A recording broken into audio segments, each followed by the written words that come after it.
Case so many people are following. The Utah doctor and Sunday school teacher on trial for the murder of his wife. Prosecutors say that Martin MacNeill pressured her to get plastic surgery and then fed her an overdose of drugs. ABC's Aditi Roy has the latest.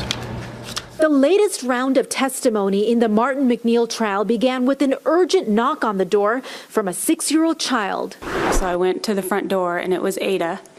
And she just said, "My dad needs some help." Prosecutors say little Ada MacNeill had just discovered Michelle MacNeill's seemingly lifeless body in the bathtub of their Utah home in 2007 when Martin MacNeill asked her to get help from the neighbors. By the time I got to the middle of our driveways, I could hear Martin yelling. When I first went in, I saw that Michelle was in the tub and Martin was over the tub. MacNeill's lawyers say the former beauty queen died of a heart disorder, but prosecutors claim MacNeill gave his wife a deadly dose of prescription drugs and then lured her into that tub. A replica of it seen here in court. And he said he needed a male's help?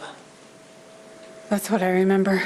Danielle said she then called her husband, Doug, who came right over. She just looked lifeless and collapsed, kind of slumped down in the bottom of the tub. But he says something seemed off, telling jurors it didn't appear MacNeill tried to give his wife CPR or that he even needed anyone's help to get her out of the tub. I definitely could have got her out of the tub myself. First emergency responders on the scene testified MacNeill also had outbursts while they tried to help Michelle. He was yelling in references to why she had the surgery, the fact she was on a lot of medication. It was distracting because of the volume of which it was yelled at us, or yelled at Michelle. Testimony resumes on Tuesday. For Good Morning America, Aditi Roy, ABC News, San Francisco.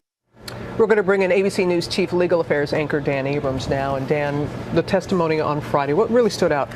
Well, they're trying to show that he acted somewhere between bizarrely, at the very least, or at the worst, actively sabotaged the rescue efforts. One of the most important things I think we heard was this notion that one of the neighbors arrives and it seems ready to help. And instead of saying, help me, he says, you know what, I think I need a guy's help here to get my wife out of the tub. I think the jurors are going to have a real problem with that, and that's a big point. So what was the defense's response to that? Well, look, the defense says he was trying to provide CPR here. He was doing the best that he could. He was trying to call 911, et cetera. There are just going to be a number of problems with that account because there are inconsistencies, not just in sort of what he said, but in what he did and how he did it. And so the witnesses that are expected to take the stand in the next couple of days or so, what kind of impact could they have? Well, we're going to see more police witnesses, but I think that this is a human case, right? This is a case where the prosecutors are hoping the jurors are going to say, this makes no sense.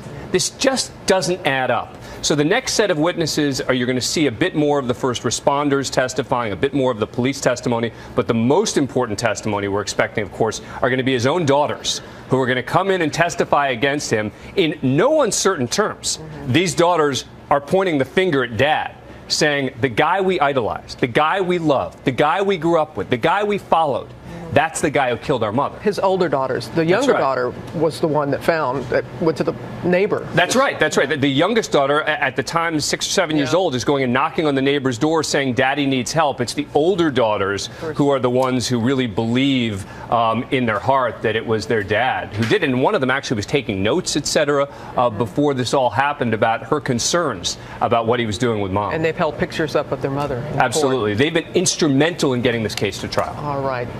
Thank you so much. So it resumes tomorrow, That's Tuesday. Right. Yeah. Okay, great.